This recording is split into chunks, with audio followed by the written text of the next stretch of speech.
Welcome to Metaphysical Soul Speak. I'm your host, Elena Fox Starks. Hey guys, I hope you're doing really well in this moment in time, and that whenever and wherever you happen to be, that you are able to create high quality affirmations. Now, some of you are brand new to the spiritual life. A lot of you who have written me just had a spiritual awakening just a few months ago or in the past few weeks, if not the past year. And you're still kind of navigating the waters of all this. And it's overwhelming. And some of it sounds kind of crazy. Like I do channeling. I never thought in my life I would do channeling. I always thought channels were strange. I always wanted to go see one or hear one. But I also felt like this is really wild and out there. And now for me, it's just an everyday occurrence, right? So there's a lot of different things in the spiritual world. You know, meditation would be the mildest thing, in my opinion. Affirmations is kind of along those lines. Just, it's something that really, really helps, but it's still kind of mainstream.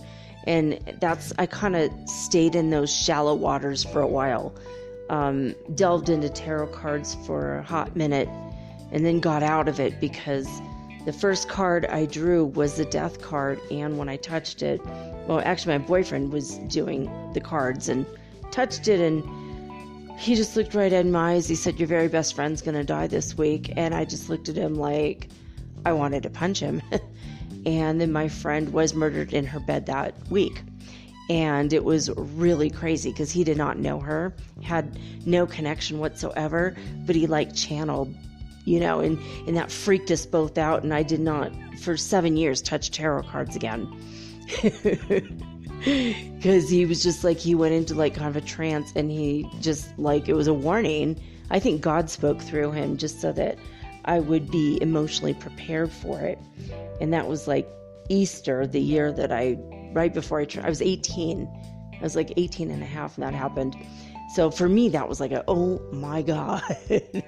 And that was about the time that I had a Ouija board. I tried to delve into that because a friend of mine said, "Oh yeah, it's really spiritual." And then I got a demon in my house that was always waking me up at the same time every night, freaked me out. Don't go into tarot if you're brand new, and don't go into Ouija boards if you're brand new. This stuff can really, unless you know what you're doing and you don't know how to protect yourself energetically, it can really mess with you, So in the beginning, you want to do milder things like meditation. That's okay. Prayers, learning how to protect yourself, psychic self-defense. Affirmations is one of those things. Those are things I did in the beginning, learning about chakras, learning about auras, learning just about how to read signs in the universe. In your coffee cup or tea cup, when you have coffee grounds or tea leaves in the bottom of your cup, maybe there's something there. Maybe learning how to use a pendulum is a good one. Oracle cards can be good, especially if they're angel oracle cards and stuff, but you have to learn how to cleanse your area with sage. You got to learn how to cleanse your area with incense can work. Lighting a candle, protecting yourself with an aura of positivity, or a big egg cloud surrounding you, white light, ask the white light, ask your guardian angels, learning how to speak to your angels. These are all the milder things you could do. But affirmations is very, very easy. And it's also very helpful. And whether you're an old veteran and you've been awake spiritually since the 80s like I have, and I've been on the spiritual path my whole life, but then I became more awakened to the New Age ideas and the spiritual things. So, I mean, if you're an old veteran like me, affirmations are still every bit as fresh and relevant as they were back then.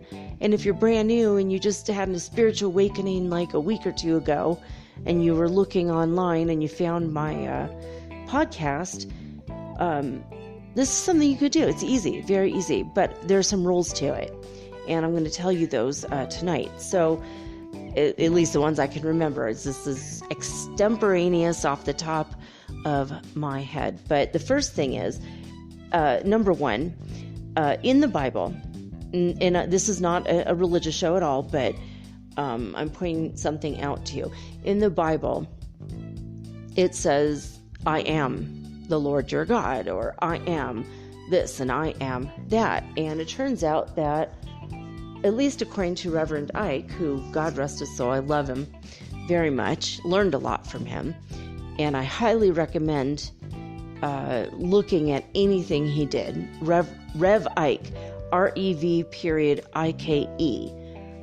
Reverend Ike. He was in the 60s and 70s, even on through 10 years ago, even. I think he died maybe 10 or 11 years ago. And up until then, even, he was always talking about affirmations. But he said, listen, the name of God is I am. And anything you follow with the words I am, whatever you say after that, that is what you become, because you are speaking to the God inside of you. So, if you say poor or sad or broke or whatever you say after the words I am, that's what you become. So you have to be very, very careful, and your words are very powerful. By the word, it is made so. The Logos is the word. God created this world with the word. Words in this world are extremely powerful. So when you're creating your affirmations, you have to remember that. Now, I am, you don't want to say, I am a former smoker, if you're trying to give up cigarettes, because, you could use that one. It's not terrible, but it still has the word smoker in it, and it might still play out to that addiction cycle inside of your subconscious mind. So maybe you could say, I am enjoying fresh air. I am healthy. I am, you could still say smoke free, but then still has the word smoke in it. Let's see, what's another one for that would be, I am grateful that my lungs are healthy. So, you got to take out the thing, and you have to take out the word that you're trying to get away from, right? The thing you're trying to get away from. So if you're poor or broke, or you're feeling kind of like you're not making it, like making enough money, making it in life, it doesn't have to, the affirmation does not have to be real according to where you're at right now. It does have to be real to where you want to be. I am successful. I am healthy. I am happy in life. I am happy. I am in a wonderful relationship. I am grateful that I can sleep through the night and wake up refreshed. If you're insomniac, that might be a good one, right? So, always make sure that your affirmations are in a positive light. Don't use negative words like not. Because, like, if you say, I am not a smoker, well, your conscious mind knows what you mean, but your subconscious mind does not have the ability to hear the word not. So your subconscious mind will hear, I am a smoker. Next thing you know, you're borrowing a cigarette off a guy on the bus, Oopsies. So it's not like you can't undo something if you mess up, but it's better from the beginning, if you can, to have the best language and communication. So, let's see.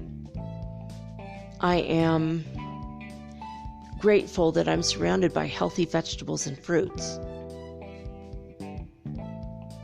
I am always and consistently picking the highest quality food for my body. I am attracted to super nutrient dense food. Those could be examples. I am in a body that utilizes all of the minerals and vitamins correctly. It can be anything that pertains to you, though. See, I'm in pain a lot, so maybe if and I just said that, I just cursed myself with the words in pain a lot. So I cancel that thought, and I could say, I am grateful that my body always feels comfortable. I am grateful that my muscles are relaxed. I am grateful that I am healthy. I am healthy. I am relaxed. Those are words that you can use along these lines, because it's hard, in an everyday language. That's how we use that word. But if you say something that's negative after the words I am, you are literally cursing yourself to that thing. How do you feel? I am tired. Oh my God. Now your subconscious mind says, we're tired. Okay, let's live out and play out tired. Even if it's not an affirmation, it becomes that. Your word is powerful, and by your word it is made so. So instead of saying I am not tired, also same goes your subconscious mind as the same thing, I am tired. So what you can say instead is, I am wide awake and happy and ready for life. I am wide awake and ready for anything. I am energized. I am jazzed. I am happy to be alive. I'm grateful to be alive, So those are the words that you can replace your former thing with. And you could always say, if you accidentally say the wrong thing, oopsies, you could always turn around and say, cancel that thought. I cancel that thought. Cancel that thought. Get rid of it. Don't need it, don't want it. Oops. I cancel that thought. And you could even imagine a giant eraser coming out of the sky and erasing those words as if they were in a cartoon bubble above your head.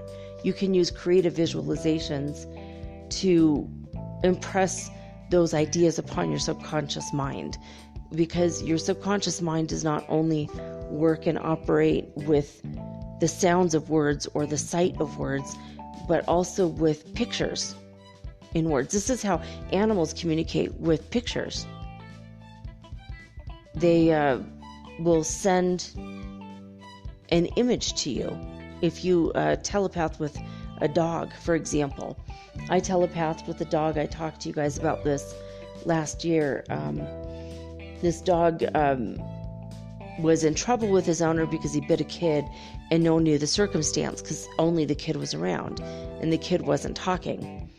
So I telepathed with the dog because they were like, what do we do? Keep him on a leash? Do we shoot him? What do we do? We can't have a dog running around the neighborhood biting kids. And the kid was injured pretty serious. And I went and I telepathed with the dog, and I said, you need to tell me what happened. And then I imagined I was in the dog's body, and he showed me from his perspective. And he didn't tell me in words, he just showed me. And the kid had a big handful of rocks and was throwing it at the dog and throwing it to hit him on the butt, and then laughing and pointing and making fun of him. And when the kid got too close, the dog took off running, and the leash broke that was holding him. It was like he was like kind of tethered, and he kind of ran up to the kid. He never left the property, but he bit the kid on the arm.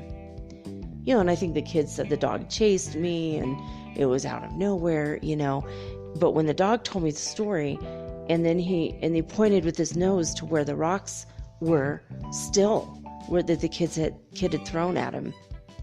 So I told their owners what had happened, and they went and they spoke to the kid, and the kid then admitted, yeah, I did throw rocks at him. They're like, why would you throw rocks at Heath? He's like this massive dog with an attitude problem. You don't mess with a dog like that.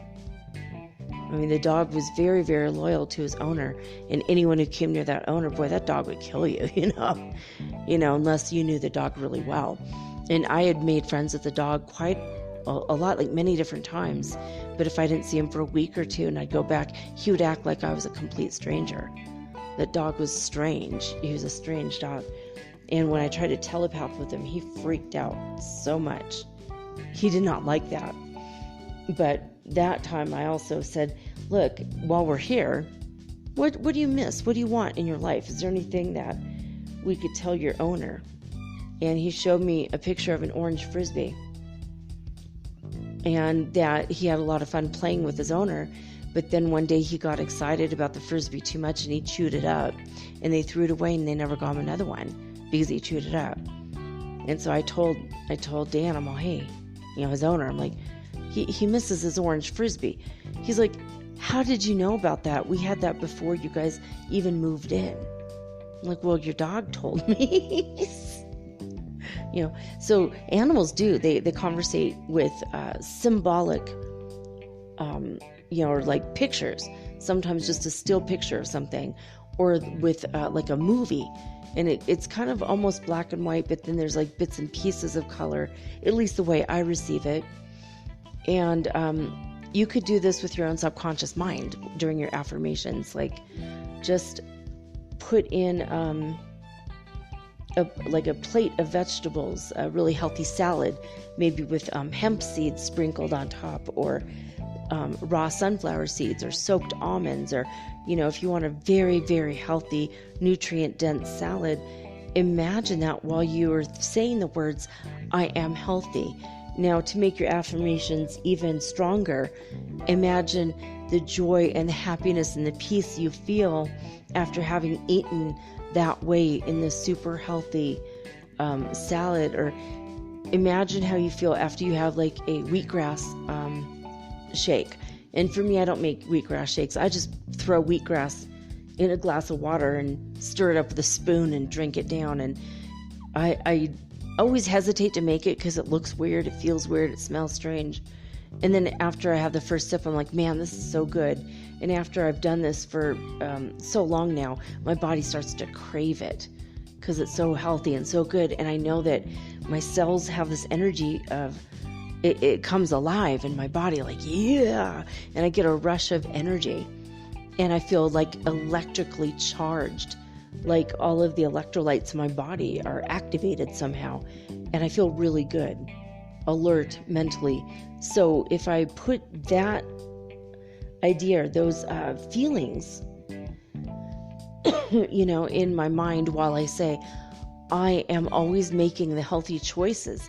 And if I say that as an affirmation and I'm imagining drinking my wheatgrass water, and imagine at the same time the energy, the rush energy and the positive energy vibration of happiness and health. And I could even couple that with the energy of success. Then I know that all the changes I want to make in my life are going to be more powerful than if I just say, if I'm just like kind of watching TV or, doing something else and say, I'm healthy. Because that means nothing if you don't couple it up with pictures and images in your mind and the energy of the emotion of your desired result. So those are my suggestions if you're going to make an affirmation. Affirmations do work, but you have to work them correctly. You can't just, you can't just be staring at the wall, thinking of nothing in particular with zero emotion, saying, I am making healthy choices. You know what I mean? There's no powerful energy to it. But instead you could say, so imagine drinking the healthy shake, the veggie shake, like carrot, like half a carrot, a whole carrot, half a beet, and a full orange or a slice of pineapple, even with an apple in it, without the seeds, of course. Throwing that in a blender, 2 cups of water, even with a tablespoon of maca. That's how I cured cancer. Noni. I did maca and noni. Noni especially, noni powder. That's gold. That is immune system gold. Now that's my exact recipe, what I just said. That's how I cured cancer in 21 days in my body. I had tumors. I didn't go to the doctor. I looked it up.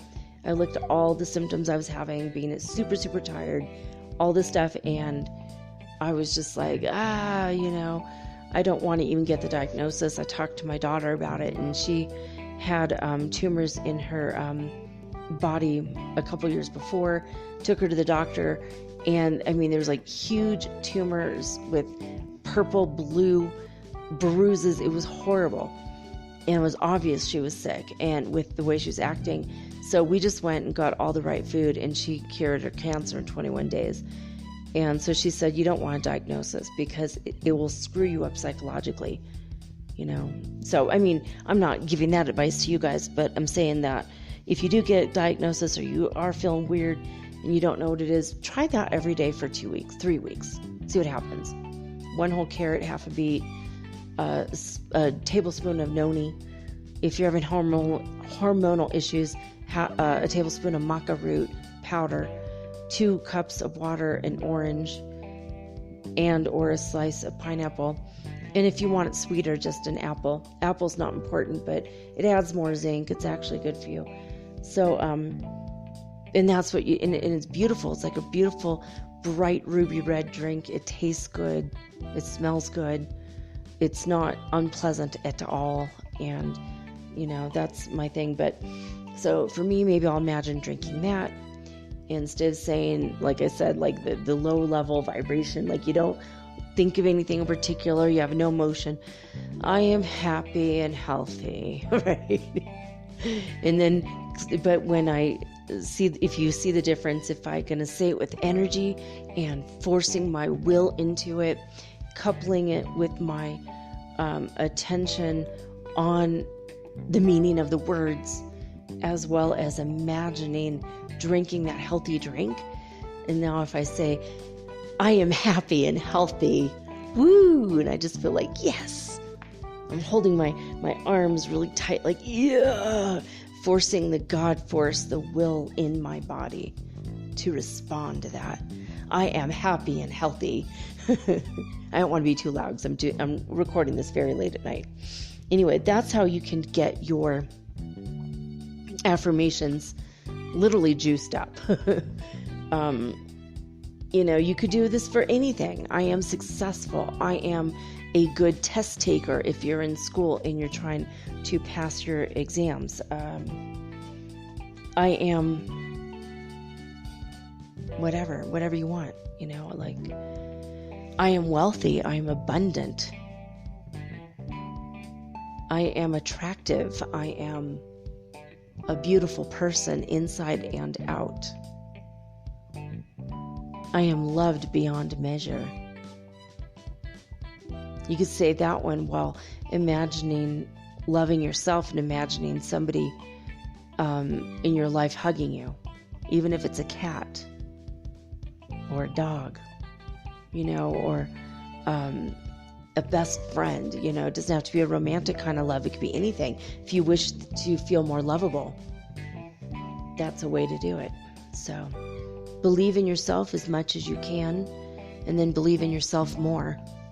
You're going to get there. You're going to get there exactly where you want and need to be. So anyway, I am recording this a little bit late. The reason being is today we had no electricity for about 6 hours. And one really weird thing, I think I was abducted again. It's so strange. I went to bed at midnight, thought I'd be up by 9 a.m. I've been up around 9:49 every morning for the past week. I've been trying to get up earlier so I have more daylight and more time to do things. And I went to bed at midnight, and I woke up at 3:30, like 3:29. Or no, it was 3:39 in the afternoon. Blew my mind. I was like, I have less than 3 hours of daylight. What just happened? What the hell just happened to me? And I went downstairs and I was like, how long have you been up? My son's like, yeah, I woke up around, I finally went downstairs around 5:51. I laid in bed like kind of stunned, but also still tired. Like, what? What? And my son said he woke up around 4 in the afternoon. And he went to bed before me, like around 11:45. I don't know what happened. I think we're being bombarded by a lot of space weather, a lot of cosmic radiation, as well as the solar winds were supposed to come. Whatever it did to us, I think it's healing us and upgrading our DNA. But boy, we slept and slept and slept. And I don't know. It's weird. Yeah, I wish I'd just grow taller during these times. Something to show out of it. I did learn the identity of the rooster that was, I won't say brutally murdered, but it was my perception of it. The wolves stole him from the farm across the creek and then brought the rooster over here and ate him while he was still alive. Yesterday, it was really traumatizing for me, and the wolves themselves were happy as hell to be participating in this, taking turns chewing on the rooster. And I didn't think about it until I was really upset by it, though, obviously, and I was upset by the potential symbolism. My son said, doesn't a rooster symbolize wealth? And I'm like, oh my God. The wolves literally ripping at the wealth. Like, what the hell? And the rooster had his feathers were the same color as my hair. I took it all kinds of personal. The wolves, one was white, one was dark. The good versus the light. The symbolism is like insane, right? It was really bugging me. And I talked to God about it, and God said, sometimes a wolf eating a chicken is just a wolf eating a chicken, right? It didn't have any special meaning. The universe this time was not speaking to you. It was just wolves having fun together, being wolves. And I realized they were having the time of their life. They had run through the creek. They were soaking wet. They were happy as hell. They were barking in glee. I mean, for them, that they were so happy. And when darkness started to roll around, I started thinking about it. And around midnight, I realized I had not heard the rooster crow. The roosters always crow during the night here.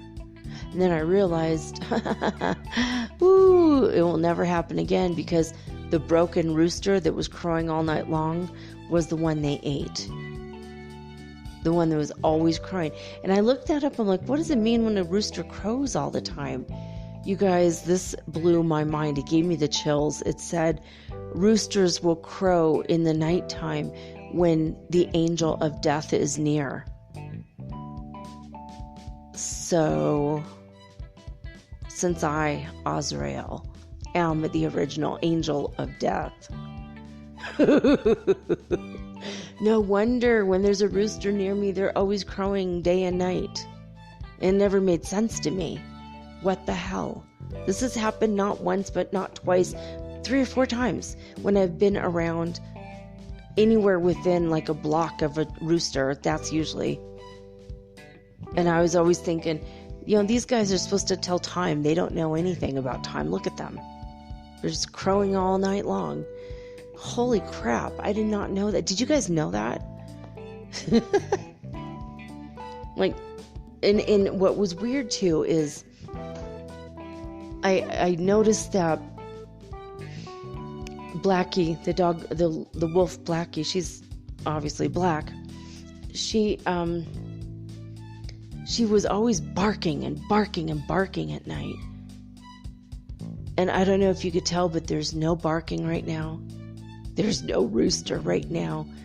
She had been barking at the rooster all night, every night. And the other thing, when the power went out, my son and I went outside walking around. We wanted to see the energy of the nature without all the electricity. It was really beautiful, very interesting. And of course the dogs came with us, wolf dogs. They were walking around so happy that we were out with them. They enjoyed that so much. And the frogs were all croaking all over around. It was really nice.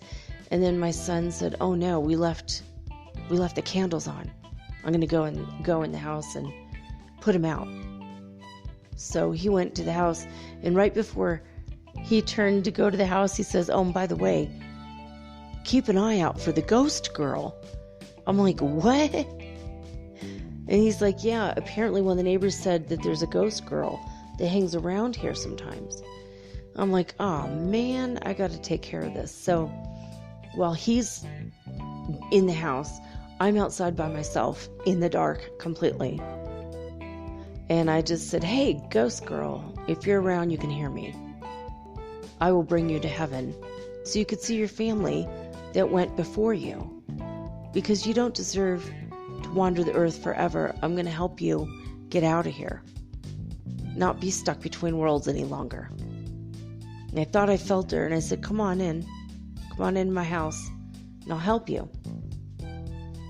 And then I walked back to the house, kind of forgot temporarily. And so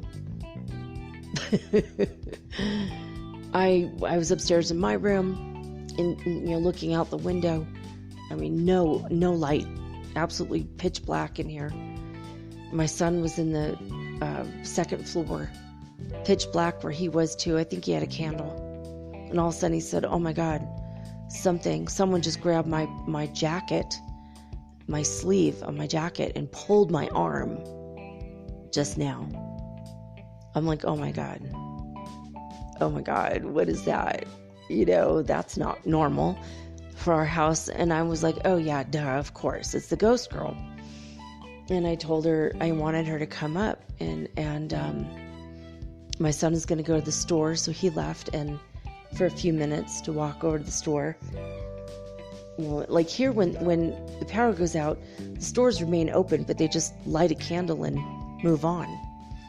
So he went over there to get a couple of things, and I started to feel weird. I'm like, okay, now I'm alone in a house with no electricity. It's completely dark, and there's now a ghost in here pulling on my son's arm. Any minute she's going to be bugging me because I'm the only one here. So I started looking for this amulet that I have that it makes me feel safe. It's got Star of David on it and the all-seeing eye of God on it, and a lot of other symbols. And it feels very powerful, and I always feel safe when I wear it. Sometimes I sleep with it. But I had taken it off a few days ago, and I put it on my dresser, and I couldn't find it. Not dresser, nightstand. I couldn't find it. And I was like, so I had to get the flashlight, turned it on, and it's not there. It's nowhere. So now I'm going through the nightstand, through the drawers, looking under the bed. Did it fall? Looking through my cupboards. Did I put it somewhere else? And then I felt her behind me, kind of like laughing a little bit, because she's a teenager. very young, like 12 or 13. And I'm like, okay, ghost girl, do you want to go to heaven? And she's like, yes, please. I'm like, I need to find my amulet before I could put you to heaven. And I knew she took it. And then I didn't really hear her laugh, but it was like in my mind's ear. I can't say my mind's eye, but kind of in my mind's ear, I kind of heard her laughing a little bit. And then I used the flashlight again, and the edge of the amulet, like the chain of it, was peeking out from under my Kleenex box on my nightstand. Well, I would not have put my amulet under my Kleenex box. That's silly and makes no sense. So I know that she hid it from me like crazy. So she was able to manipulate matter. She'd been here a long time. It takes a long time for a ghost to learn how to manipulate matter like that. Pulling on someone's sleeve, hiding an object. Really crazy, right?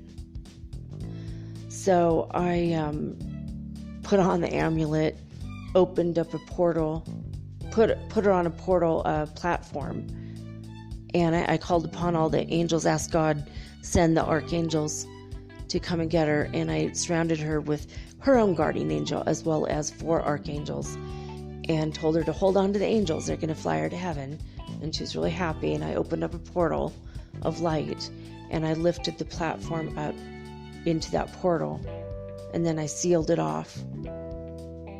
And after that, I asked, and I got a positive confirmation using kinesiology that, yeah, there's no more ghosts in here. And yes, she went to heaven, and she was okay. So no more phantasms around here. That's good. And it was around midnight, maybe around 11:30, that when our power finally went on again. So I was awake all of, 2.5 hours when the power went out. It went out right when it turned dark outside. So we were without power almost 6 hours. I mean, it's just crazy. I mean, we've been without water for so long, on and off, and finally, since yesterday, we've had water steady this whole time. But for 10 nights in a row, we did not have water at night. From midnight till 7 in the morning, no water at all. And then last Saturday, I told you guys, no water. And then Monday, we had water Sunday, but it was half the amount that we normally have, like no water pressure whatsoever. And then Monday, finally. And then Monday, I think we had no water again. And then since Tuesday, we've had water, so. Which is like yesterday, so. And then like tonight, no power. I'm like, oh my God. It feels like the infrastructure is breaking down. I don't know why all this is the way it is, but it is the way it is. So having reiterated the rooster story and now my ghost story, I have done the Literary Witches Oracle today and drew the card for the collective, and it is Creature's Paw. Creature's Paw. And it's really kind of creepy because it's only 4 fingers or 3 fingers and a thumb. It reminds me of the rooster's claw. But it also reminds me of an alien's hand because there's only 4 fingers instead of 5. And again, there is no book that comes with this. I ordered these from China, so I don't know why there's no book in it, but there's not. But here it is. Creature's Paw. Your guess is as good as mine. I honestly didn't know what this card means. So use it as your own interpretation. It doesn't say what kind of creature. It's not really distinct. There's stripes on the fingers. And it looks like it's torn off. It's very odd. I'm gonna take a picture of this for your card of the day. I have no idea what it means, but it's subject to your own interpretation anyway. Even if I give you an interpretation of something, Anyway, so there you go. And then plus my alien abduction yesterday, maybe today. I mean, seriously, I woke up in so much pain. I don't know about you guys, but being very sleepy and a lot of pain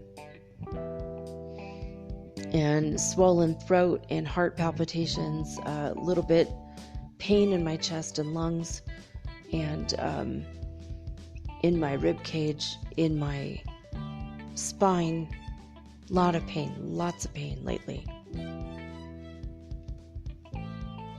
Tinnitus, especially in the left ear. Trying to think, mental fogginess a little bit. And I would say out of breath, but I mean, I live at 8,400 feet and I've been racing up and down the stairs today, which always puts me out of breath. But if that's something happening to you, then that's something. Being excessively thirsty as well and not terribly hungry. Not kind of reduced appetite. What the hell? Appetite. Those are some of my ascension symptoms that I've noticed. Anyway, let's head over to spaceweather.com and see what we can see about what's going on with the weather outside of our planet. And oh my God, it's the solar wind speed today is 509.5 kilometers per second. That's crazy. And we are in the middle of like a solar wind stream right now. That solar wind has been flowing at us, I would venture a guess to say all damn day. And there is going to be more tomorrow and the next day. And we do have finally a little baby sunspot. So now we've gone 0 days without a sunspot. So this is solar sunspot AR2773. It is a member of the new solar cycle 25. And they think it might be short-lived though. It's they have dark quarters in it that they could tell that's what makes it a sunspot. But they're small and they're already showing signs of fading, so not a lot going on there. There's an article that looks interesting about how they discovered aurora borealis are on comets. So if you wanted to look at that, that's very interesting. There's also some very beautiful pictures of the equinox aurora borealis when the solar winds flown, I don't know what word you use here, but the solar winds hit Earth yesterday and sparked beautiful, this is actually a dragon-shaped aurora borealis. It's green, emerald green, and on the dragon's underbelly it is white as well as purple. And what this means is different elements in the upper atmosphere were sparked, and the electrons or the ions were struck, and they're starting to glow. It's from different elements up in the atmosphere. That's what makes the colors different colors. But these are absolutely beautiful. And it looks like a feathered serpent, like Quetzalcoatl. So these are pictures coming out of Norway. If you want to go to spaceweather.com and look at them, I highly recommend it. They're very beautiful. So the Oulu neutron counts, when they checked these out of Oulu, Finland University, they discovered that they've gone down by 0.2% since yesterday. And they're still remaining high though. So we have a high amount of radiation coming our way from the cosmos. And solar wind that is flowing from the northern coronal hole will be grazing Earth's magnetic field on the 26th of September, which means Saturday. So pretty much every day this week except maybe Friday, we will be bombarded by solar wind energy. So there were 17 fireballs reported. They were sporadic, and these were recorded over the United States by NASA's All Sky Cameras and the All Sky Fireball Network. Heart Math Institute's website, unfortunately, is still down, so we only have one Schumann resonance to report that's coming out of Italy, and disclosurenews.it is the website. And basically what they're saying is that the highest Schumann resonances for today are power 35 and power 31. That's Hertz frequency. The reason they say power, I don't know. I honestly don't know. But anyway, there you have it. So we're going to take a quick break, and when we come back, we're going to talk about Masonic symbols. I cannot believe I have not spoken about this yet, officially. It's very odd. So we're going to rectify that tonight I found an article out of Australia, and I'm going to read what he says about these symbols, and I'm going to have Prime Creator channel through me any information and ideas that will expound upon these symbolic facts. Anyway, Masonic symbols right after this message.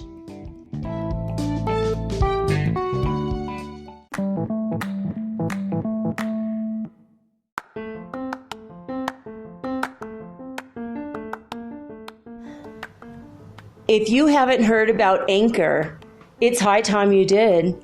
It is the absolute easiest way to make a podcast. First of all, it's absolutely free. Second of all, they have creation tools that allow you to record and edit your podcast right from your phone or your computer. You guys have known that I've been doing this for 8 months using the Anchor.fm app right on my cell phone, and I have done it everywhere, right? I have recorded this in my living room, my bedroom, little cafes in Quito, Ecuador, all over Cuenca. It's so absolutely easy to make your podcast, and editing is just a snap. Anchor also will distribute your podcast for you, and it took me about 2.5 months to become syndicated, and now I'm available on Spotify, Apple Podcast, and many more, and so can you. You can make money from your podcast also, and there's no minimum requirement. You get paid from your very first listener. It is everything that you need to make a podcast all in one place. So please, if you are interested in making a podcast of your very own, do not hesitate to start with Anchor. Download the free Anchor app or go to anchor.fm to get started today.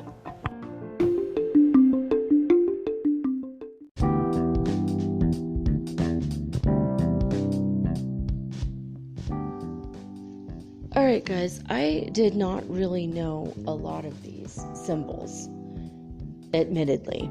My father was a 32nd degree Mason, full disclosure. He was not a 33 degree Mason because that's what's called Scottish Rite.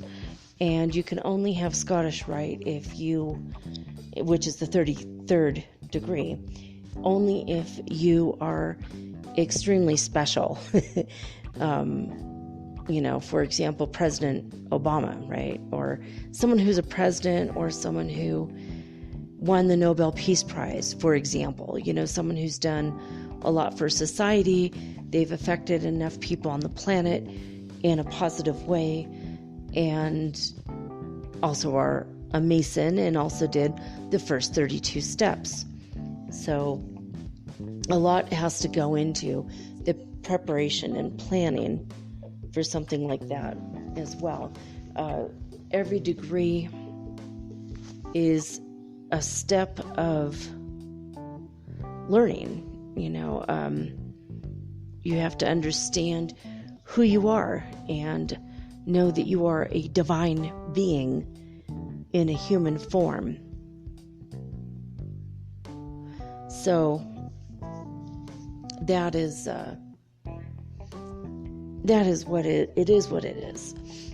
A lot of people fear the Freemasons, and they get confused with people who build buildings out of bricks, actual masons. It's basically Masons are building the temple not built with hands. You're building your spiritual temple up.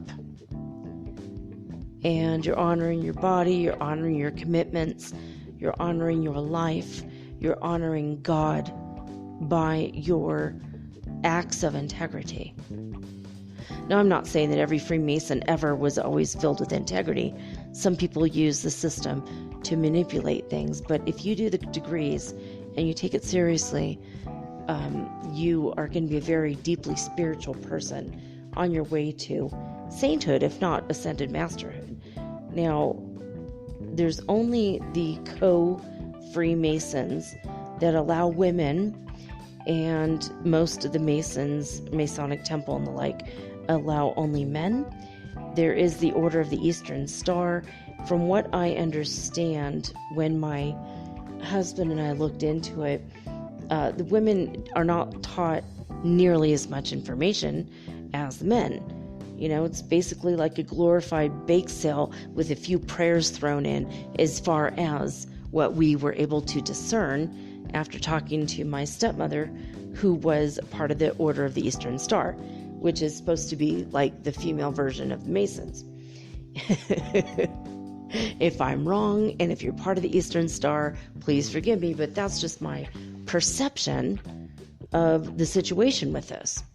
And I was a little upset because I tried to have conversations with my stepmom before she died, God rest her soul, that she didn't understand what the hell I was talking about. Now, I have studied things that were in the Masons because builders of the Adytum actually teach men and women equally about the things that are in the Masons. Even though they don't officially, they kind of do say that actually. I was going to say they don't officially, but I think they actually do say it because Paul Foster Case was a Master Mason as well. And he was also part of the original Order of the Golden Dawn with Aleister Crowley. And his higher self told him to break off and start his own thing.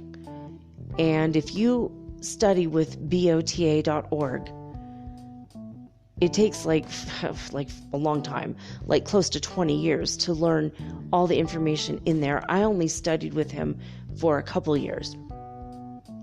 So I'll get back into it eventually. But basically, when you study these things, you literally you end up knowing everything, like about the tarot, the Kabbalah, all the symbolism. You learn everything. And when you're doing that, you have the backing of masters and adepts and ascended masters and saints that went before you. And every time I was studying, I felt them standing behind me. And I mean, like dozens of people silently giving me energy to move forward and go on. I don't know if the Masons have this or not. I have an idea, though, that they might. Especially the people who are deeply spiritual and a Mason. And you have the backing of the people that went before you. Even though, like, for example, if you're a hereditary witch and you call upon your ancestors and they are backing you, you feel them. You might feel 5 or 6 people or hundreds of people, if not thousands, backing you. But when you study with BOTA.org, for example, builders of the Adytum, and the Adytum is the temple not built with hands, and yet another reference to the Masons. When you study with them, and anyone can study with them, you have to just write them, and their lessons cost $12 a month. It's not much. And they mail them to you every month, new ones. And you just, put holes on the side, pop it in a notebook, and eventually you build up your lessons, and you can always go back and refer them, and you end up coloring your own tarot cards. It's really fun. Actually, a lot of work. You do need a dictionary because, oh my God, these words there's so many words that you're just like, what? Paul Foster Case was a very, very intelligent man, so God rest his soul. He put a couple things that were erroneous and a little bit wrong against homosexuals, as well as against some things that weren't right about Black people. And my friend, I am happy to announce, my friend John worked there specifically because he took the lessons and thought, this isn't right. And Paul Foster Case is long since he passed away, and the lady who took over his lessons, she's also passed too. So he, my friend John, talked to all the other people there, and they said, yeah, that's not right. So when you get the lessons now, anything that would have been homophobic or racist is no longer in the lessons. It has been rewritten because of my friend John. So thank you, John. He's probably not listening to this, but it's good he did that. I mean, my friend John, he's gay. His mother is from Chile. He understands about racism from, a personal perspective, even though he looks a lot whiter than his Latino roots. He's also French, so, but he's a good man. And when we first met him working at Barnes & Noble in Chico, he started talking to my husband first, and they became very, very good friends. And it was weird because he was like 30 years younger than my husband. My husband's like, it's weird for me to make a friend who's like, barely an adult. But talking to this guy, he's so intelligent, and he's got his stuff down. And we decided he definitely studied this stuff in a past life, and it builds up. So if you study this in a past life, and then you join the Masons or Builders of the Addendum, the symbolism, it's like builds, energy of it builds up, and you're going to feel closer to it, But I'm going to throw my 2 cents in as I read this article to you, when it's something that I'm getting a higher insight of that might not be anywhere written, but my insights come from God. So I ask God, please, Prime Creator, come and help us understand these symbols. If there's anything more you want to add to it, feel free. Obviously, he always does. Anyway, so let's see here. So this article is taken from ghlilley.com.au. ghlilley.com.au, but Lily is spelled Lilley, or ghlilley. I don't think that's what it means. Anyway, I think this is, I don't even know what this is. I think this is a blog on a website that maybe sells Masonic supplies or something. Not quite sure. But the guy doesn't quite know. He seems like he's speculating on some of this stuff, but he also knows about some of this stuff. And all of it is speculation, right? If you don't know anything about it. But the Masons and the Freemasons are really nothing to fear. The Illuminati is something that's been manipulated and corrupted. The new-ish Illuminati stuff. But as far as the Masons, they're not a part of that. And a lot of people confuse the two. The original Illuminati were pretty cool. They just wanted to spread light and love to everybody, and knowledge and scientific knowledge, but which is, Galileo was part of that, and he ended up being locked up in the tower for like 20 years or something, because he said that the earth revolves around the sun versus the sun revolving around the earth. The religious zealots at the time thought that science was of the devil, I think. So, whatever. Anyway, the meaning behind 15 common Masonic symbols. So, like they go on to say, Masonic symbols are everywhere. absolutely everywhere. And you either notice it or you don't. But if you do, you might get a weird feeling like, ooh, what does that mean? And you might get a little scared. You don't know if someone's trying to manipulate or control you. And generally, no, it's not. It's just reminders of your true divine self and the temple you should be building spiritually. It's all the symbols are very high vibrational, and they should not make you fearful if you understand them. And understand that it's not like you should not be paranoid. The Masons are not out to get you and your family. They're just there to, as an organization, to do good in the community, live from integrity and morals, and build up their spiritual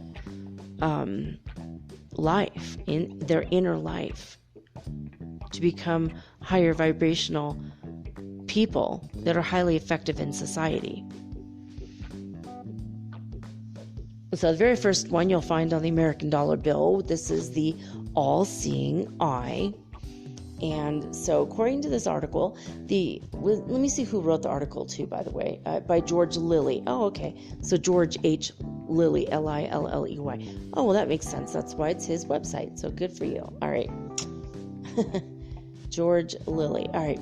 The all-seeing eye, also known as the Masonic eye, or Eye of Providence, is up there as one of the most recognized Freemasons. Yeah, I agree with that. It is definitely a Masonic and Freemasonic symbol. So, of course, they're saying it's on the American dollar bill. That's the most iconic thing. It's been around since way back in 1797, when it was first introduced in a publication of the Freemasons called The Monitor. And, of course, it represents the all-seeing eye of God. And it is a reminder that God is always watching us. And God watches our actions and our thoughts. And if we know that God is always watching, then we're less apt to do wrong things. If we care about God's opinion, obviously. Now, this one I know a lot more about than what he says. So I'm going to tell you what he says. So the letter G is the second one. And I don't know if you've ever seen the square and the compass with the letter G in it. And so obviously he says that, no one can claim the whole letter as their own. It's not like this is our copyrighted G. No longer can you use it in the alphabet, obviously. The letter G is found a lot in Freemasons and Masonic symbolism. And a lot of people speculate, what does it mean? Some people say it means gnosis, which means knowledge. Some people say it means God, or geometry, like sacred geometry.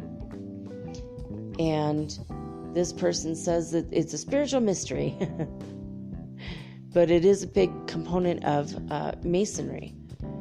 And it says that the letter G in ancient Hebrew had a numerical value of 3, which is highly referenced throughout history when talking about God, which would be, of course, the Father, Son, and Holy Spirit, or the Trinity. But I'm going to tell you what and he got it a little bit, the Hebrew letter G, but he didn't go farther into it. So I'm going to tell you, there's a lot of things when people that are Masons, when they get together and they meet.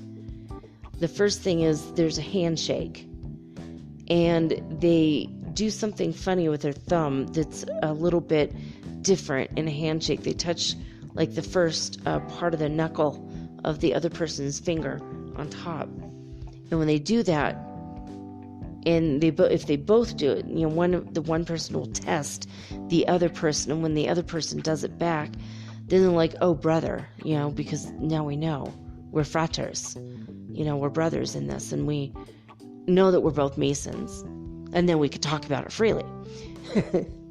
So that's the first thing. And another thing that a Freemason will ask another Freemason, or Mason will ask another Mason.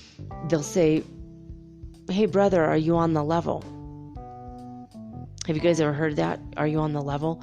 If someone asks you if you're on the level and you're like, yeah, I'm on the up and up. What do you mean? You know, like, yeah, sure. I'm of course I'm honest. What do you mean? I have integrity. I'm honest. But when you say, are you on the level, to a Mason, they have a different, I don't know what it is, but they do have a different way of letting you know that yes, indeed, they are a Mason. That is a secret way of asking somebody if they are a Mason. If you say, are you on the level? And I know this because Grandma Marion, Reverend Marion Jones, who I did a lot of shows about last year, it was on Saturdays for like 2 months or something. And I highly recommend those episodes because she was a saint. She was a very, very special woman. She was in my life. I learned so much just visiting her a couple different times in the desert. I wish I would have had years with her because she was very fascinating. I literally could have had a podcast about her and her life like for years if I had spent a lot more time with her. But unfortunately, she died when I was pregnant with my son. And she was very interested in Masonic things, all things Masonic. Her husband was a Mason, and he would not discuss anything with her because he took a sworn oath vow of secrecy, and she was so irritated. She wanted to know everything. So when he would go to the meetings, she would go to sleep and astrally project her spirit body over there, and she would spy on them. And she got kicked out. Someone saw her spirit and shoot her out with a flick of his wrist. He waved. He was very psychic, and he figured it out. And she woke up. She's like, "Oh my God, they knew.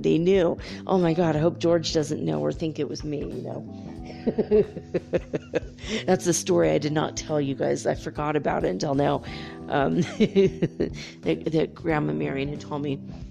She also went into Native American sweat lodges to see what the men were up to and what they talk about. and the same thing, they kicked her out. She's like, yeah, they're always so smart. How do they know I'm there? Because she's always like, what are they talking about? What are they doing? She wants to see everything and know everything. And I don't blame her. She's just very super curious, you know. But anyway, so she told me that she had a man come, like a plumber, come to work on her house, and she said, I have a question for you. And he's like, sure, shoot, what's up? And she says, are you on the level? And he just kind of got stunned and a little scared. And he kind of looked at her like, huh? Like, what does she know? What else does she know? And he got really upset. Like, she's not supposed to even know that, which seems like such a dumb thing, right? It just seems like, but the way she asked it, she said, are you on the level? And I think she shook his hand with this special handshake. She observed everything, and she'd watch these men come unglued because she was a woman with the knowledge, and she just would laugh her head off. She thought it was super funny. I think it's funny too. I think it's silly that's kept from women, you know, but whatever. So so there's that. So, but the sacred G, the Master Mason G, which is with the compass, you know, the old-fashioned compass that you put a pencil in to twirl it around in geometry class to make a circle. That's the symbol, plus the square, which is what builders use to build like blueprints or designs to make houses. It's like a ruler.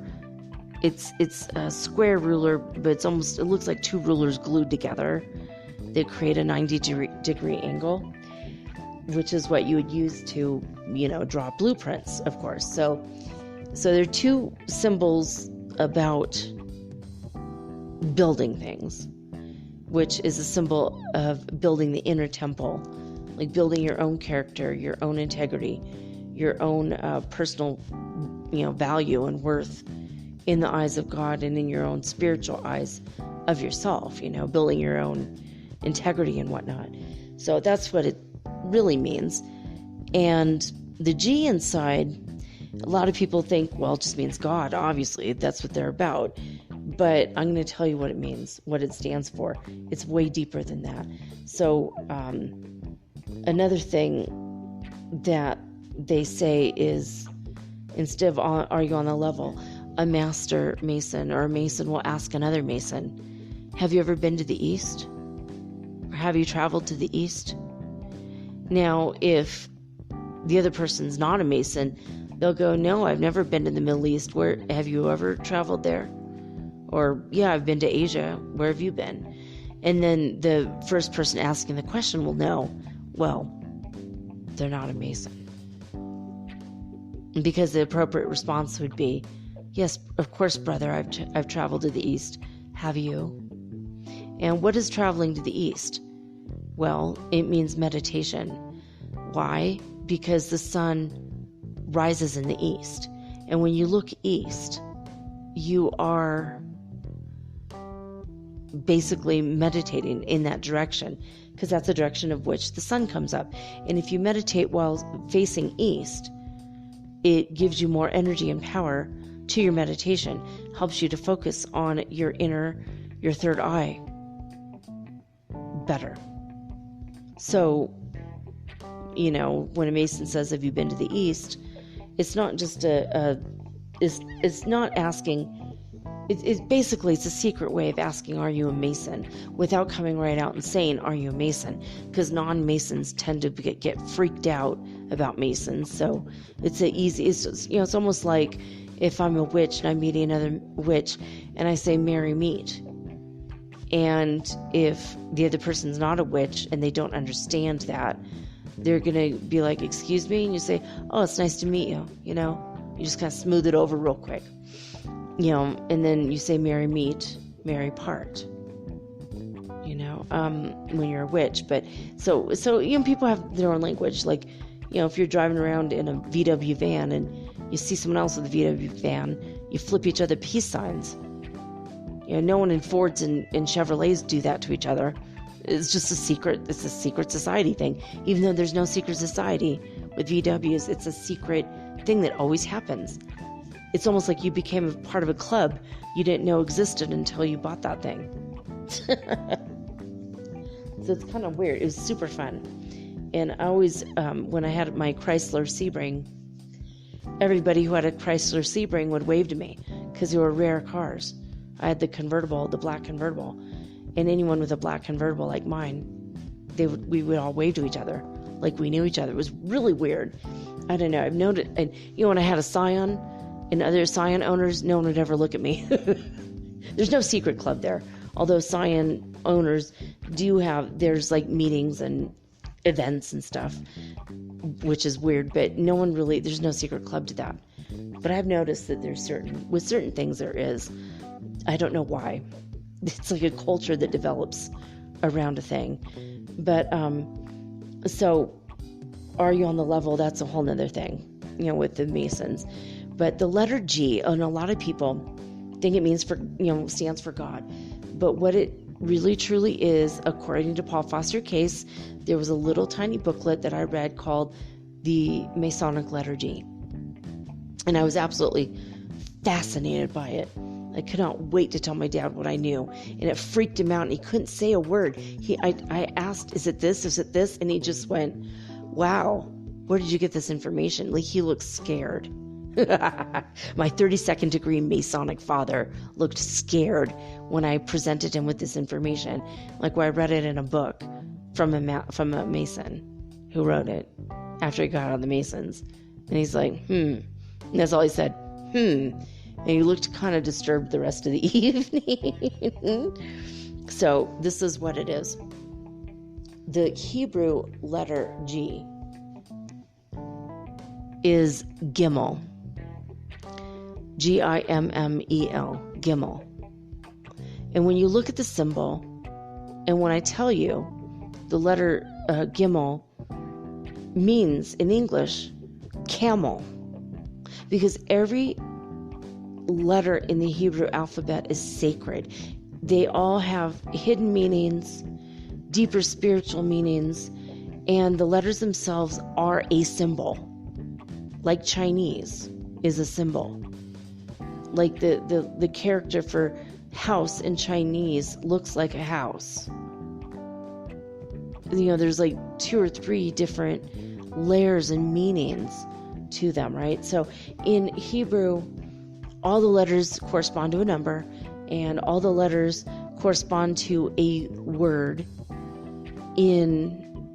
Every letter is a word.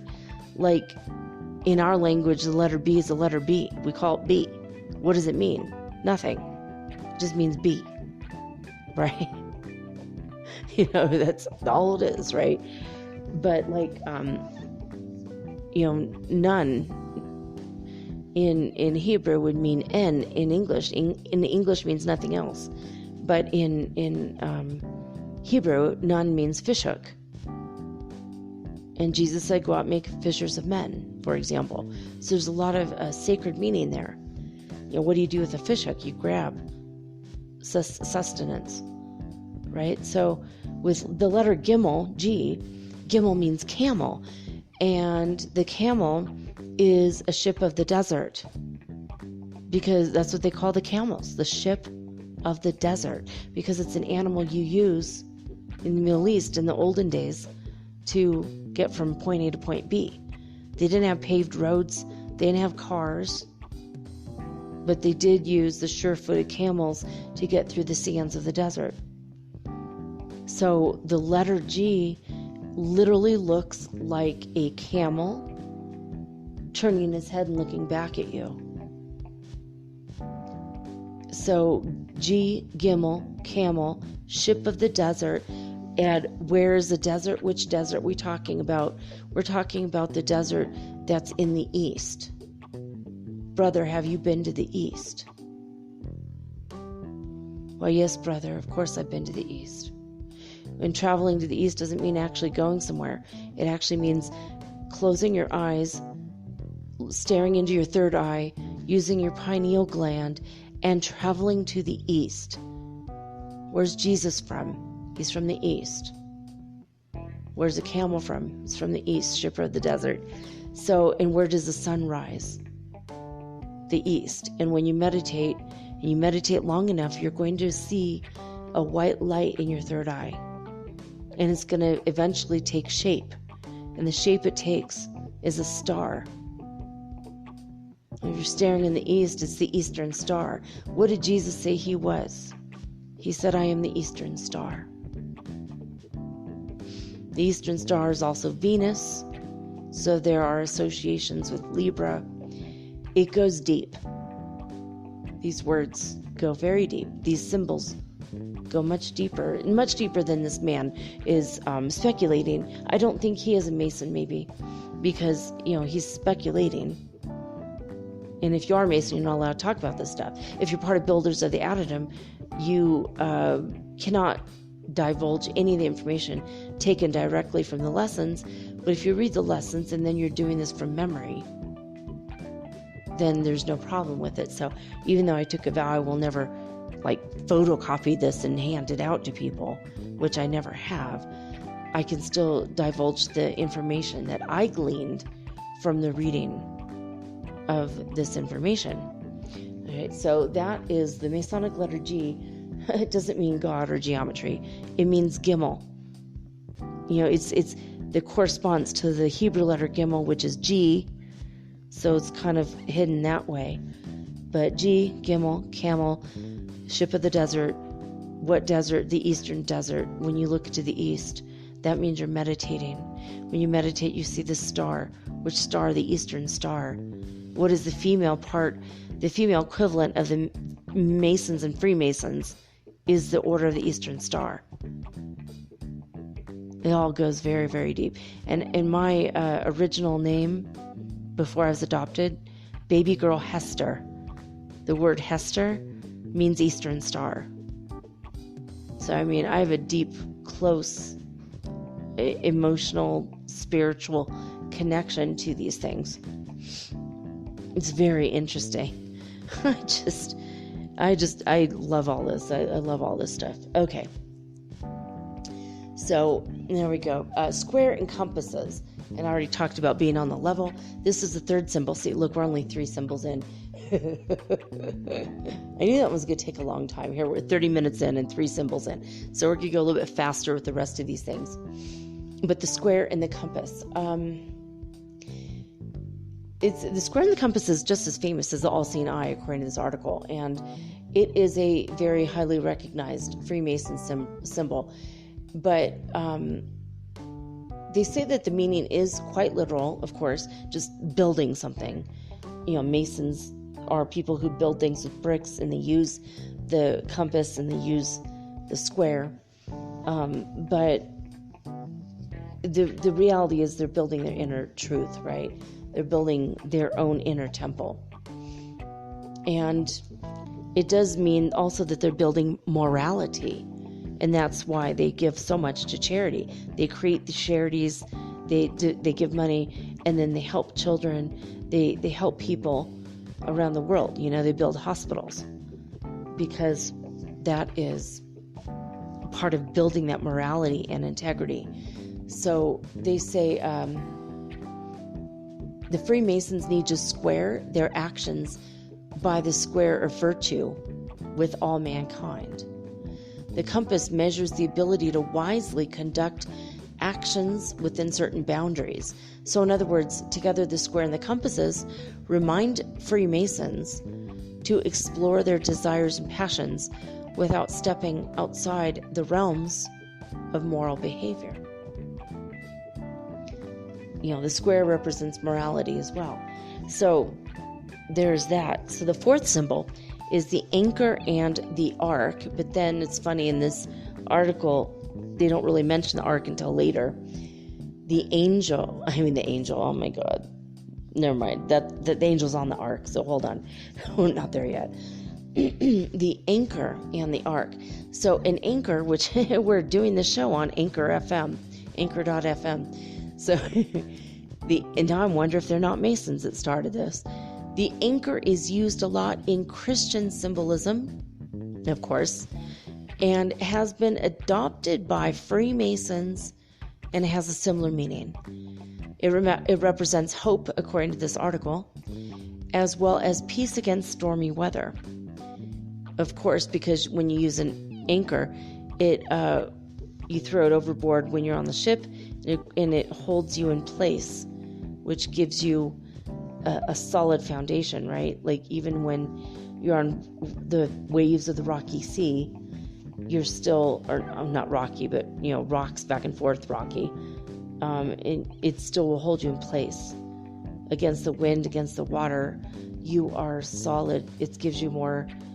It's not a solid foundation, but it just gives you more of a solidity where you get to guide yourself where you want to be. You anchor in to the place you wish to be, and the outer elements won't sway you one way or the other. So it's they say that this symbol talks about a living life that is grounded in hope and peace, right? Because even though the storm is brewing around you and the wind is whipping at your sails, which should be down if you're in that situation in a rowboat, but even though the wind might be whipping you around and the water might be jostling the sides of your boat, if you have an anchor, you're not going to go anywhere. You're not going to be swayed by the whims of other people. You're anchored into your own beliefs, your own faith, your own morality, your own hope. The Masonic blazing star. This is an 8-pointed star inside of an 8-pointed star. And I'm looking at the symbol, and it looks like it's inside another star. 1, 2, 3, 4, 5, 6, 7, 8, 9. No, 8. So it's an 8-pointed star inside of an 8-pointed star, inside of another 8-pointed star with a hidden 8-pointed star in the middle of that, which is crazy. Oh, well, yeah, that's not crazy at all. That means 32. 8, 1, 2, 3, 4 times 8 is 32. 32nd degree Masons, right? And then in the very center of that is a circle, and it's white, which would probably represent the 33rd degree. Not at all what the article says, but I see symbols upon symbols now. The Masonic blazing star, they say, is a pinnacle of Freemasonry's journey. And in Masonry, a man tries to use knowledge to guide him like a star that would be blazing against a dark night sky. That's what this guy says. But what I like to say about this is when you close your eyes and you focus and meditate on your third eye, you're going to see a star eventually. You see a white light, it turns into a star.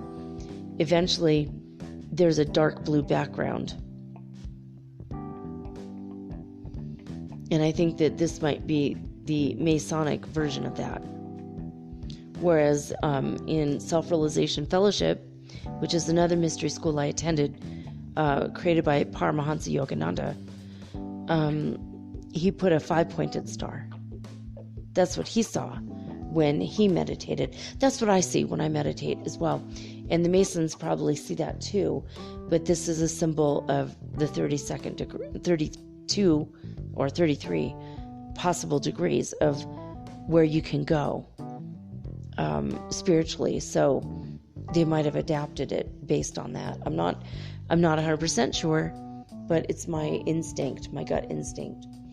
The 6th symbol, seeing where we're out here, okay, time-wise. The 6th symbol is the Masonic gavel, and they say that there's 2 meanings to the symbol. It represents the authority that a Freemason has while wielding or yielding a gavel, which is to punctuate his ideas and command order, just like a judge in a court would. Or the gavel is something that you can use to break off the rough edges as a tool.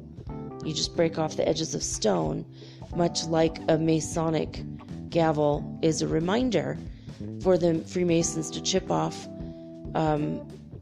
bad habits or certain vices in order to maintain their spiritual heart and their pure morality that they are aiming to strive for in their life.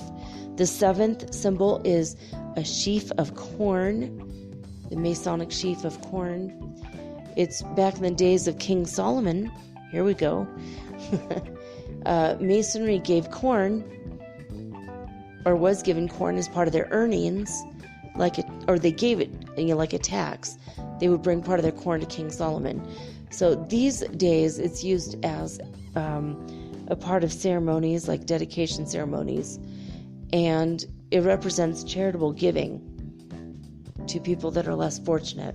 So like I said, it's part of that morality clause.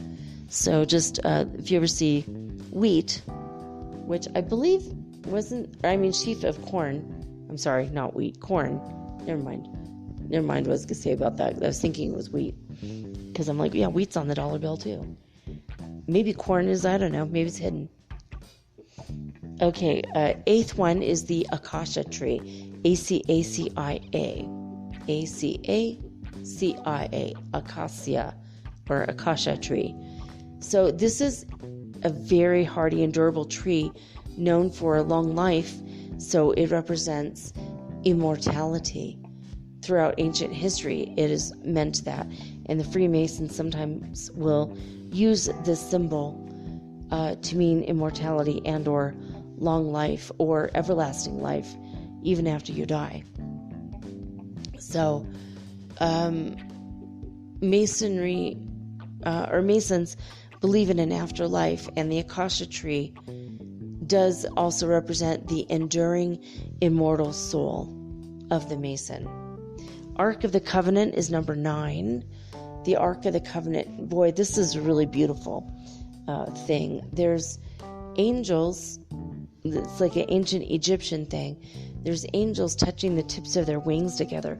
And I'm going to tell you, the other day I was visited by an angel. and I was upset, and I needed comfort, and I asked for comfort, and this angel touched the tips of his wings to the tips of my ethereal wings that I feel in a multidimensional state, which I feel it when I'm going to sleep. And so I don't like have physical wings. I wish I did. It'd be cool. Fly around. Woohoo! Free transportation. Wing power. I wonder how much food I would eat if I had physical wings. I had to fly everywhere. I'd be exhausted all the time. But also I'd be like having so much fun. I wonder if you could get cramps in your wings like you can in your legs if you walk too much. It's a horrible thought. Anyway, but this angel touched the tips of his wings to my wings, and when he did that, I felt an energy, an electric rush. And some people have said that the Ark of the Covenant has an electricity to it, a power, a supernatural energy to it, more than just a symbol, that it might actually be like a battery or a generator. So I've heard a lot of different things about this. We might have to do a show on it. It's very fascinating seeing all the things that people speculated on about this. But the Ark of the Covenant is found in the Bible as God's promise to David. So Freemasons draw significance and symbolism from it today, which represents God's continued forgiveness of everybody's transgressions. That's a lot crazier. I mean, my idea was a lot crazier than that, right?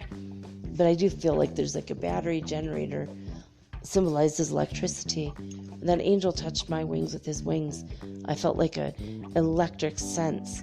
It was a calmness, but kind of an electric energy, a power there.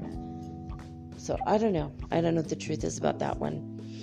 Maybe they're right and maybe I'm wrong. Maybe we're all right. I don't think they're wrong, though. 10, Masonic altar.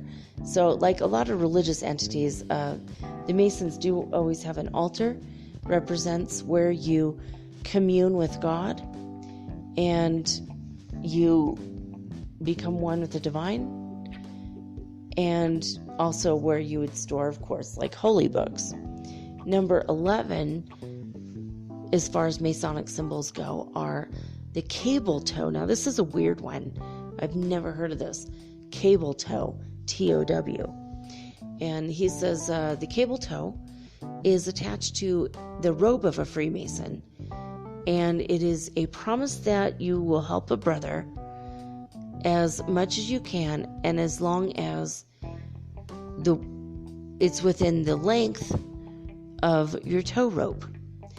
And that's why the length of the actual cable tow rope is important. It measures how capable the brother is in terms of being able to assist his fellow Freemason. So I don't know, maybe every time you go up a degree, your cable tow rope, maybe you turn in your old one and you get a new one that's longer. It'd be cool if that was the case for other things too. You help someone's life out, you turn in your life, you get a longer life in return, you just trade it out. Okay, maybe that wasn't what I was talking about, but I'm trying to backpedal now. Number 12, Masonic shoe. I don't even know what the hell. I never heard of this before. A long time ago, people would confirm a verbal contract by taking off their shoe and giving it to the other person. Well, that's strange, sweaty, stinky, and dirty, but not to be judgmental. Virgos, my Virgo mind drives me crazy. Now, the Masonic shoe, also known as the blue slipper. Hey, do you know who that was that went by us? No. But I heard he's the blue slipper. I mean, it sounds like a CIA operative, the blue slipper. He always gives you the slip, and he wears blue shoes, the blue slipper. I don't know. Anyway, it's a symbolic confirmation that what has been said will be done. It's basically honoring your word. Blue the blue shoe, the Masonic shoes. Very odd. Makes you want to buy blue shoes just to mess with the Masons. Not that it would, but I'm just being weird. Okay, number 13, the beehive. This is not a hairdo. In this case. The beehive. I have seen this symbol. It's very odd. And they say it's a hotly contested symbol. It's accepted that the beehive just means that Masons need to work together to keep the world operating. That's what this guy's speculating. I don't know about that, but I guess you make something sweet when you cooperate with others. That might be what it means. And I don't think it has anything to do with serving a queen. Another thing that bees do. But beehive is a home for bees. It's where they make their honey. So they say some people believe it's a deeper, more complex meaning, but that the idea of working together is kind of presented anytime you see this symbol. Also, bees vibrate at a very high vibration, and they will buzz any negativity right out of you if you allow that energy. It just kind of cleanses your aura. Bees are really sweet that way, but most people are afraid of them, which I understand that too. All right, number 14 is coffins. I never heard of this one, guys. It's so weird. Coffins represent mortality, obviously, and within the world of Freemasonry, the meaning is a little murky, like the other symbols that no one really knows about, I guess. When they represent it with a sprig of acacia, which is long life and immortality, sometimes the coffin will have a 5-pointed star associated with it. Maybe if someone was a higher degree, maybe, I don't know. But the meaning behind the coffin seems to be interchangeable with whatever context is provided in, they say. I'm thinking it means death and resurrection, transformation, life changes. I think that's what it means and symbolizes, which is pretty cool. All right. Number 15, the 47th problem of Euclid. That's odd. I have never in my life heard of that. Wait a minute. Yeah, coffin. Coffin should have been 13, right? Because that would have been more appropriate. Anyway, that was number 14. So this is the last one. The 47th problem of Euclid. So they're saying things get geometrical here. Hilarious. Euclid's geometry. So the 47th problem of Euclid is also called the Pythagoras or Pythagorean theorem, which I believe is that not a squared plus b squared equals c squared, where a and b are the sides of a squared angle that always ends up being 90 degrees. And then the third side is the c squared. Anyway, very odd. All right. So the Pythagorean theorem is a symbol of the need to square your square. In everyday practice, of course, this would mean to keep your life in order and in building infrastructure. And it's this method that the Freemasons follow when they're laying their foundations. So, I don't know. To square your square. So basically keeping your life together, the Pythagorean theorem. So I don't know, a squared plus b squared equals c squared. Aleph. Is it beta? What is the b? No, it's Beth. So Aleph, that represents the fool going off on your own to discover the world while helping and understanding that you're experiencing everything for God. B is Beth, which means, is it house or bread? Oh, man. I'm trying to remember my Hebrew symbolism here. I think Beth might mean house. So a fool in his house equals C. What is C? I don't know. I'm trying to remember it. I don't know what that would be. I mean, I wonder if it's not something like that. I could be wrong. I might be right. You may be right. I may be crazy. But it just might be the universe we're looking for.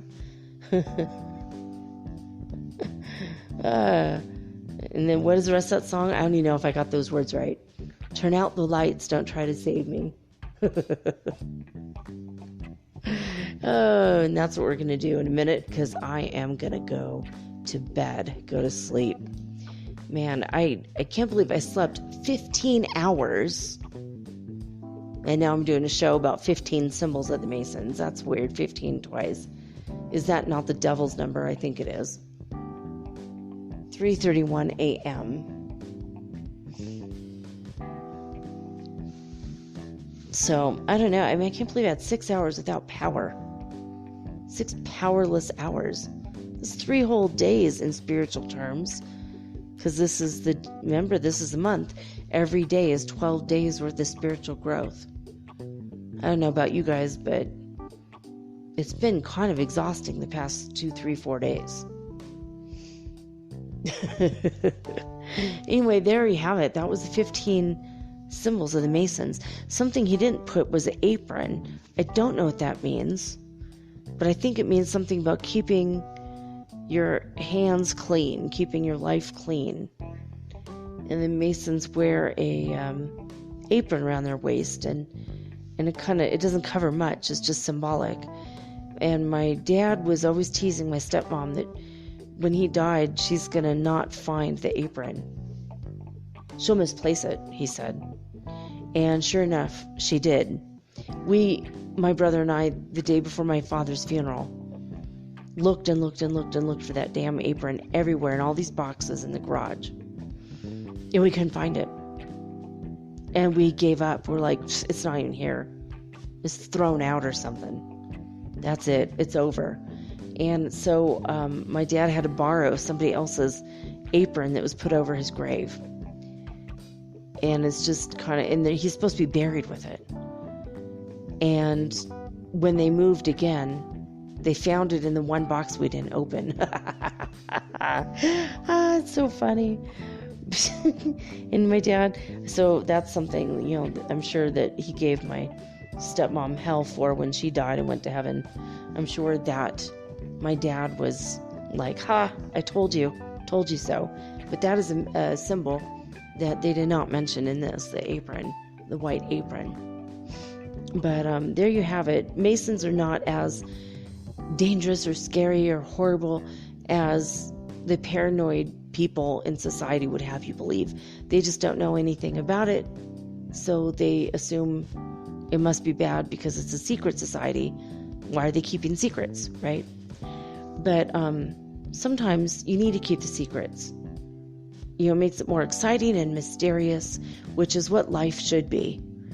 And not everybody is equipped or ready to handle the deep spiritual truths and meaning of the world. Yeah, that's why I meant to say world. Also, in traditional Hebrew, Jewish tradition, when you go to study the Kabbalah,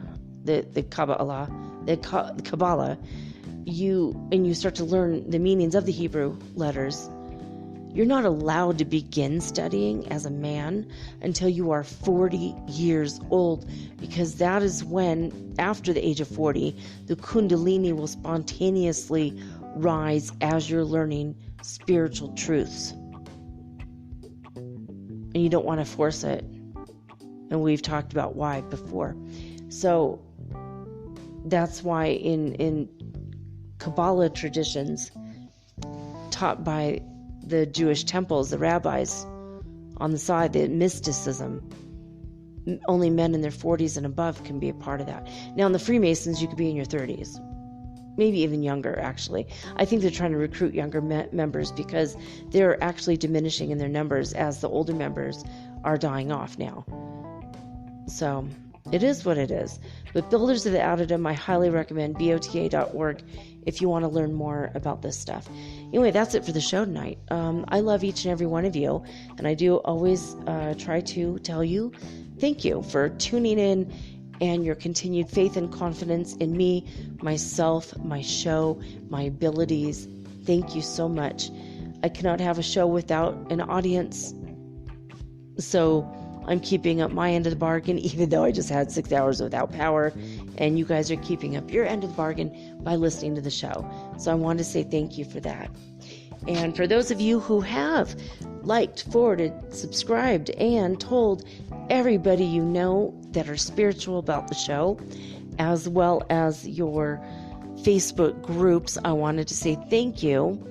I have had issues with adding my information to Facebook groups because I'm tooting my own horn, but there's no law says other people can't toot my horn for me. Heard it after I said it. Damn it, I think I've said this one before and I still forgot. I don't mean it in a weird way. But if you tell people in your Facebook groups, some of these groups have millions of members. So I need to grow my numbers to keep the show going. And if you could tell everybody you know, all your groups on Facebook, hey, Metaphysical Soul Speak the podcast. Check it out. You're going to like it. Maybe, just maybe, you guys will help me make a living from my passion. And I'm still continuing to do the same thing on the Higher Self channel especially. So thank you for helping me out with that. I mean on YouTube, by the way. So, all right, guys, that's it. I've got to go. I need to rest and work the kinks out of my back. I don't know about you guys, but my back has been really hurting and it's out of place. I need a chiropractor and a masseuse. Anyway, that's it. That's all she wrote for tonight. I will be back tomorrow with all unique and original programming, just like always. Tomorrow, we are going to hear part 2 of my special reading with Jude DeKoff, my near twin flame. But for now, I'm signing off with peace and joy and the high vibrations of the Holy Fifth Dimension. Until next time, guys, peace.